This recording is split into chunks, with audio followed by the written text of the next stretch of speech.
भाग बदलला का एकच पदार्थ करण्याच्या पद्धतीही बदलतात। अगदी त्याच प्रकारे बेसन पोळी हा जरी साधा पदार्थ असला तरी तो वेगवेगळ्या पद्धतीने बनवला जातो। आज आपण मुलांच्या शाळेच्या डब्यामध्ये देण्यासाठी दोन प्रकारची बेसन पोळी पाहणार आहोत। एक पद्धत आहे माझ्या आईची, तर दुसरी आहे माझ्या जाऊबाईंच्या आईची।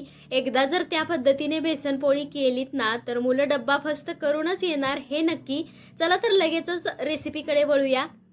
तर पाऊण वाटी बेसन मी या बोलमध्ये घालत आहे। आता त्यामध्येच थोडासा ओवा घालायचे, अगदी एक चिमूटभर इतका। हळद घालायची आहे पाव चमचा, त्यानंतर मीठ घालायचं चवीप्रमाणे आणि थोडं थोडं पाणी घालत आपल्याला याचं बॅटर बनवून घ्यायचंय। आता बेसनाचं कोणत्याही पदार्थासाठीचं बॅटर बनवताना एकदम पाणी घालायचं नाही, कारण लगेचच ते पातळ होऊ शकतं। अंदाज बघत बघत थोडं थोडं पाणी घालूयात आणि याचं असं मध्यम पातळ असं बॅटर बनवून घेऊयात।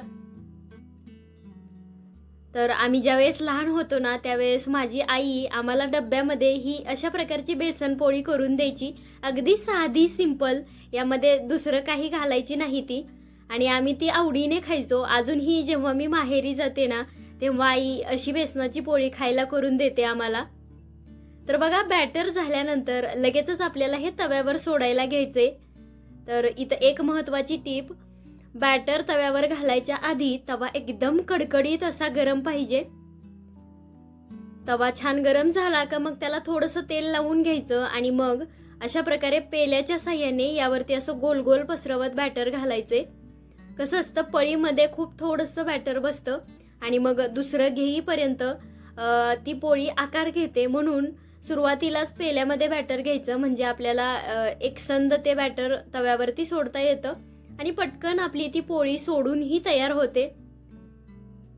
लगेचच उलटायचं नाही, एक 2 मिनिट तरी खालच्या बाजूने शेकू द्यायचं आणि इथे गॅस आता मध्यम ठेवायचंय। ज्या वेळेस आपण बॅटर तव्यावरती घालणार असू ना तेव्हा मात्र गॅस फुल ठेवायचा आणि मग बॅटर तव्यावरती घालायचं, म्हणजे आपल्या या पोळीला छान अशी जाळी सुटते। तर बघा, काय सुंदर जाळी सुटलेली आहे। थोडंसं तेल लावून घेऊयात आणि अलटपलट करत आपल्याला ही शेकून घ्यायचे। वरून असं थोडंसं दाबलं ना तर मग सगळीकडून एकसारखी शेकली जाते।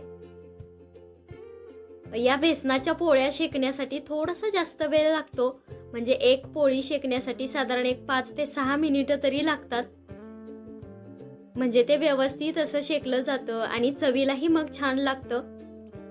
ज्यांना कोणालाही पोळी अशी मऊ आवडते त्यांनी अशाच प्रकारे शेकून घ्यायची, पण ज्यांना अगदी कुरकुरीत हवी आहे त्यांनी मात्र थोडा तेलाचा वापर जास्त करायचा आणि अजून 2 मिनिटं जास्त वेळासाठीही शेकून घ्यायची, म्हणजे छान अशी कुरकुरीत तयार होते। तर इथेही आपली पहिल्या प्रकारची पोळी तयार झालेली आहे। लगेचच दुसऱ्या प्रकारचीही करायला घेतोय। त्यासाठी मगाशी आपण जे बॅटर बनवलं होतं त्यातच बारीक चिरलेली मिरची, कोथिंबीर आणि कांदा घालायचे। तर आता याचं काही विशेष असं प्रमाण नाहीये, तुमच्या आवडीनुसार कमी जास्त घालू शकता। कांदा, कोथिंबीर वगैरे घातल्यानंतर परत एकदा हे व्यवस्थित असं मिसळून घेऊयात आणि लगेचच पोळी करायला घ्यायची आहे। या दोन्हीही प्रकारच्या बेसनाच्या पोळ्या करताना हे जे बॅटर आहे ते भिजत वगैरे ठेवायची काहीच गरज नाही। आताही तवा चांगला कडकडीत गरम करून घेतलेला आहे आणि त्यावरती तेलही सोडून घेतलेले। पेल्याच्या साह्याने थोडं थोडं बॅटर असं गोल फिरवत घालते मी यावरती। आता यामध्ये आपण कांदा वगैरे घातलाय ना त्यामुळे हे थोडंसं असं घट्टसर झालंय, म्हणून उलटण्याच्या साह्याने हे पसरवून घेऊयात। आताही गॅस फुलच ठेवायचंय।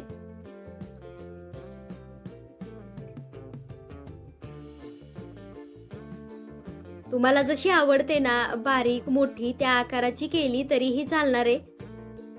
साधारण एक 2 ते 3 मिनिट खालच्या बाजूने शेकू द्यायची मध्यम गॅसवरती। वरून थोडंसं तेल सोडायचे।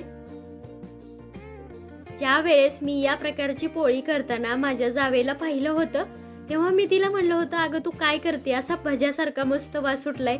तेव्हा तिने मला याची सविस्तर कृती सांगितली होती आणि तिच्या आई साहेब अशा प्रकारे पोळी करतात हेही सांगितलं आणि म्हणलं चला आपण ही करून बघूया. मी 1-2 वेळा केली, ती मला प्रचंड आवडली, माझ्या मुलालाही आवडली. म्हणून म्हणलं चला हीच रेसिपी आपण आपल्या शाळेचा डब्बा सिरीजच्या शेवटच्या भागामध्ये ठेवूयात. अगदी पहिली पोळी भाजली ना त्याच प्रकारे ही दुसरीही पोळी अलटपलट करत छान अशी शेकून घ्यायची. फक्त 1-2 मिनिट थोडा जास्त वेळ लागतो या प्रकारची पोळी शेकण्यासाठी, कारण यामध्ये आपण कांदा वगैरे घातलेला आहे ना, त्यामुळे. या बेसनामध्ये भरपूर प्रमाणामध्ये प्रोटीन असतं आणि वाढत्या वयाच्या मुलांसाठी प्रोटीन किती आवश्यक असतं हे तुम्हाला तर माहितीच आहे. त्यामुळे अतिशय पौष्टिक असा हा शाळेच्या डब्यासाठीचा प्रकार आहे. सकाळच्या घाईमध्ये मोजून 10 ते 12 मिनिटांमध्ये हा बनवून तयार होतो.